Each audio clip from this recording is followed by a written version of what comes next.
नमस्ते दोस्तों, एक अनोखे ब्रह्मांड की खोज में आपका स्वागत है। वो ब्रह्मांड नहीं जिसके बारे में आप सोच रहे होंगे, तारों और आकाश गंगाओं से भरा हुआ, बल्कि अंदरूनी ब्रह्मांड, मानव आध्यात्मिकता की दुनिया। अब मुझे पता है आप क्या सोच रहे हैं, भगवान में विश्वास के बिना आध्यात्मिकता कैसे हो सकती है। खैर, आज हम इसी पर चर्चा करेंगे। हम मुख्य विचारों, आध्यात्मिक अनुभवों के स्रोतों, मूल्यों और आध्यात्मिक नास्तिकों के अभ्यासों के बारे में गहराई से जानेंगे। ये आपको बदलने के बारे में नहीं है, बिल्कुल नहीं। यह इस विशाल ब्रह्मांड, अंदर और बाहर दोनों की हमारी समझ को विस्तृत करने के बारे में है। तो तैयार हो जाइए, शुरू करते हैं। स्पिरिचुअल एथियस्ट बिल्कुल यूनिवर्स की तरह अलग अलग होते हैं, लेकिन सबका एक ही मकसद है, किसी ऊपर वाले या क्रिएटर को रिजेक्ट करना। वो साइंस से यूनिवर्स को समझते हैं और रीजन और एविडेंस पे यकीन रखते हैं। एपी सोचोजे कि वो दिल के खराब और अकेले होंगे, पर ऐसा नहीं है। उन्हें यूनिवर्स से गहरी कनेक्शन महसूस होती है, नेचर के लिए बड़ा प्यार और इंसानियत के लिए रिस्पेक्ट। इसी कनेक्शन से, अपनी जगह समझने से उन्हें अपना मकसद मिलता है, एक अजीब खुशी, एक अलग ही अनुभव। वो ऊपर आसमान में जवाब नहीं ढूंढते, वो अंदर और बाहर देखते हैं, जीवन के रहस्यों और खूबसूरती को अपनाते हैं। तो अगर किसी भगवान से नहीं, तो ये ओ और वंडर की फीलिंग्स कहां से आती हैं? देखिए, बहुत सारे स्पिरिचुअल एथिस्ट्स के लिए नेचर ही इंस्पिरेशन का सबसे बड़ा सोर्स है। सोचो, आप किसी माउंटेन टॉप पे खड़े हैं, तारों से भरे आसमान को देख रहे हैं, या ओशन की पावर को फील कर रहे हैं। ये एक्सपीरियंसेस एक ऐसा ओ और वंडर जगाते हैं जो शब्दों से परे हैं, एक ऐसा फीलिंग जो हमें खुद से कहीं बड़ी चीज से कनेक्ट करता है। और ये सिर्फ नेचर की बात नहीं है। सोचिए, आर्ट, म्यूजिक, लिटरेचर के प्रति हमारे इमोशनल रिस्पॉन्स के बारे में। ये क्रिएटिव एक्सप्रेशंस जो ह्यूमन स्पिरिट से पैदा होते हैं, वो डीपली स्पिरिचुअल फीलिंग्स जगाते हैं, हमें टाइम और कल्चर्स के अक्रॉस शेयर्ड ह्यूमन एक्सपीरियंस से जोड़ते हैं। और फिर मेडिटेशन और माइंडफुलनेस जैसे प्रैक्टिसेस भी हैं। ये एंशिएंट टेक्निक्स किसी भी रिलीजन से टाइड नहीं है। ये हमें इनर पीस, क्लैरिटी और अवेयरनेस बढ़ाने में हेल्प करते हैं। ये मेंटल चैटर को क्वाइट करने और प्रेजेंट मोमेंट से कनेक्ट करने के बारे में है, दुनिया को ओपननेस और क्यूरियोसिटी से एक्सपीरियंस करने के बारे में है। अब आप सोच रहे होंगे, बिना किसी डिवाइन कंपस के एक स्पिरिचुअल एथिस्ट के मॉरल और एथिकल फ्रेमवर्क को क्या गाइड करता है? ये बहुत अच्छा सवाल है। देखिए, बहुत से लोग ह्यूमनिज्म को अपनाते हैं, एक ऐसा फिलॉसफी जो ह्यूमन वेलफेयर, रीजन और एथिक्स को सबसे इंपॉर्टेंट मानता है। उनका मानना है कि मोरालिटी ऊपर से नहीं आती, बल्कि ये कुछ ऐसा है जिसे हम अपने शेयर्ड ह्यूमन एक्सपीरियंस, एम्पैथी और रीजन के आधार पर मिलकर खोजते हैं और डिफाइन करते हैं। ह्यूमन एक्सपीरियंस पर यह focus personal growth, self reflection और इमोशनल वेलबीइंग के लिए एक डीप कमिटमेंट में भी ट्रांसलेट होता है। ये खुद को बेहतर समझने, अपनी बायसेस को चैलेंज करने और खुद का बेस्ट वर्जन बनने की कोशिश करने के बारे में है। और ये इनवर्ड जर्नी अक्सर सोशल जस्टिस की एक स्ट्रॉन्ग सेंस के साथ जुड़ी होती है। कई स्पिरिचुअल एथियस्ट्स ह्यूमैनिटी की इंटरकनेक्टेडनेस को देखते हैं और इक्वालिटी, सस्टेनेबिलिटी और सभी के लिए एक बेहतर फ्यूचर के लिए लड़ने के लिए कंपेल्ड महसूस करते हैं। अब ये समझना जरूरी है कि स्पिरिचुअल एथियज्म और ट्रेडिशनल रिलीजियस या थीस्टिक स्पिरिचुअलिटी में क्या फर्क है।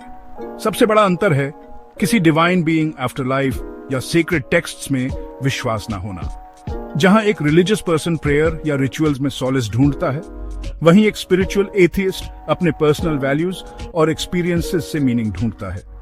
वो योगा या मेडिटेशन करते हैं, लेकिन किसी हायर पावर तक पहुंचने के लिए नहीं, बल्कि अपने इनर सेल्फ और नेचर से कनेक्ट होने के लिए। उन्हें एंशिएंट रिचुअल्स में सिंबलिज्म और मीनिंग मिल सकता है, लेकिन वो उसे सेक्युलर लेंस से देखते हैं और यूनिवर्सल ह्यूमन एक्सपीरियंसेस पर ध्यान देते हैं।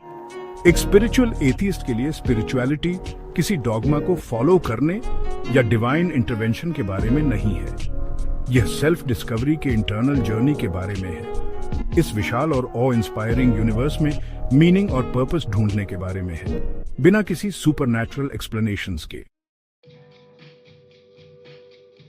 तो आप सोच रहे होंगे, ये स्पिरिचुअल एथियस्ट लोग करते क्या हैं? इसकी खासियत यह है कि इसमें सबके लिए एक जैसा रास्ता नहीं है।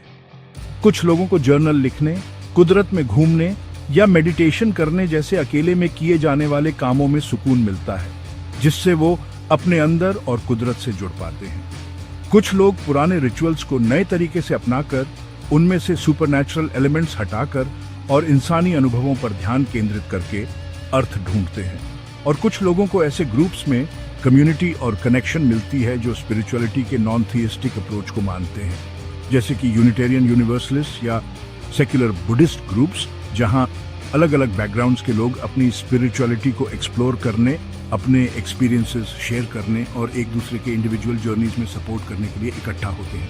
यहाँ मुख्य बात यह है कि स्पिरिचुअल एथिज्म एक डीपली पर्सनल और इंडिविजुअल रास्ता है। ये इस बारे में है कि आपको क्या अच्छा लगता है, आपको किससे पीस, पर्पस मिलता है और आप खुद से बड़ी किसी चीज से कनेक्शन फील करते हैं। गैप 3S, चलो अब कुछ इन्फ्लुएंशियल फिगर्स के बारे में बात करते हैं जो स्पिरिचुअल एथिज्म के प्रिंसिपल्स को फॉलो करते हैं। इन लोगों ने पर्सनल गॉड में बिलीफ को रिजेक्ट कर दिया है, लेकिन एथिक्स, माइंडफुलनेस या इंटरकनेक्टेडनेस के थ्रू डीप स्पिरिचुअलिटी पाई है। सबसे पहले हमारे लिस्ट में है एल्बर्ट आइंस्टाइन। अपनी थ्योरी ऑफ रिलेटिविटी के लिए फेमस, आइंस्टाइन एक cosmic religion of of and wonder में बिलीव करते थे, लेकिन पर्सनल गॉड को नहीं मानते थे। उन्होंने फेमसली कहा था, the most beautiful thing we can experience is the mysterious. अगले हैं Carl Sagan, renowned astrophysicist. Sagan अक्सर यूनिवर्स की ग्रैंडर के बारे में बात करते थे। साइंस और नेचर के लिए उनकी रेवरेंस का एक डीपली स्पिरिचुअल टोन था, जिसने कई लोगों को स्टार्स को वंडर के सेंस से देखने के लिए इंस्पायर किया। सैम हैरिस, एक न्यूरोसाइंटिस्ट और ऑथर, मेडिटेशन और माइंडफुलनेस के थ्रू सेक्युलर स्पिरिचुअलिटी को प्रमोट करते हैं। उनकी book waking up, a guide to spirituality without religion, traditional religious beliefs के बिना स्पिरिचुअलिटी खोजने का एक फ्रेमवर्क प्रोवाइड करती है। एलन वॉट्स, एक फिलोसोफर, ने ईस्टर्न स्पिरिचुअलिटी को western, often non theistic lens के थ्रू इंटरप्रेट किया। उन्होंने इनर एक्सपीरियंस और इंटरकनेक्टेडनेस पर जोर दिया, स्पिरिचुअलिटी पर एक यूनिक पर्सपेक्टिव ऑफर किया। रिचर्ड डॉकिंस, एक वोकल एथियस्ट होने के बावजूद लाइफ और यूनिवर्स के वंडर के बारे में ब्यूटीफुली लिखा है। वे साइंटिफिक अंडरस्टैंडिंग के थ्रू ऑ एंड रेवरेंस की वकालत करते हैं, यह दिखाते हुए कि स्पिरिचुअलिटी एक साइंटिफिक वर्ल्ड व्यू के साथ कोएग्जिस्ट कर सकती है। स्टीवन फ्राई, एक एक्टर और राइटर, खुद को एथियस्ट मानते हैं लेकिन कंपैशन, ब्यूटी और मीनिंग को डीपली वैल्यू करते हैं। वे अक्सर ह्यूमनिज्म में ग्राउंडेड स्पिरिचुअल आइडियाज एक्सप्रेस करते हैं, हमें एम्पैथी और काइंडनेस की इंपॉर्टेंस याद दिलाते हैं। जीडू कृष्णमूर्ति, एक फिलोसोफर, ने रिलीजियस इंस्टीट्यूशंस और गॉड्स को रिजेक्ट किया, लेकिन कॉन्शियसनेस और इनर फ्रीडम के बारे में प्रोफाउंडली बात की। उनकी टीचिंग्स सेल्फ इंक्वायरी और पर्सनल ग्रोथ को एनकरेज करती हैं। बरूक स्पिनोजा, एक 17वीं सेंचुरी फिलोसोफर, ने गॉड को नेचर के साथ इक्वेट किया। देउस सिव नाचुरा, एक स्पिरिचुअल पैंथियस्ट के रूप में उन्हें अक्सर एक प्रोटो एथियस्ट माना जाता है, जो स्पिरिचुअलिटी को वर्ल्ड के नेचुरलिस्टिक व्यू के साथ ब्लेंड करते हैं। जोसेफ कैम्बल, एक मिथोलॉजिस्ट, ने रिलीजन और मिथ में यूनिवर्सल थीम्स को सिंबॉलिक नॉन थियस्टिक पर्सपेक्टिव से एक्सप्लोर किया।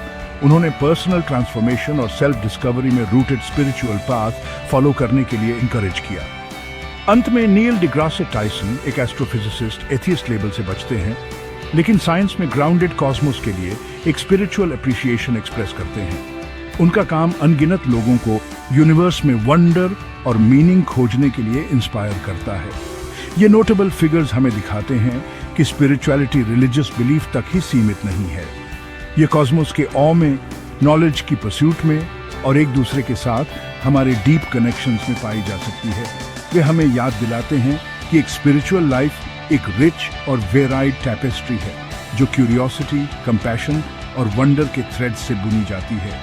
गैप 3S, अब अपनी जर्नी कंटिन्यू करते हैं as we embrace the cosmos within.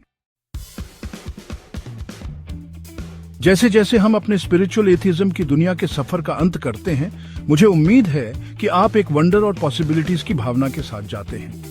याद रखें, सिर्फ इसलिए कि हम किसी देवता को ब्रह्मांड के लेवल्स को खींचते हुए नहीं देखते, इसका मतलब ये नहीं कि हम गहरे मीनिंग और कनेक्शन का अनुभव नहीं कर सकते।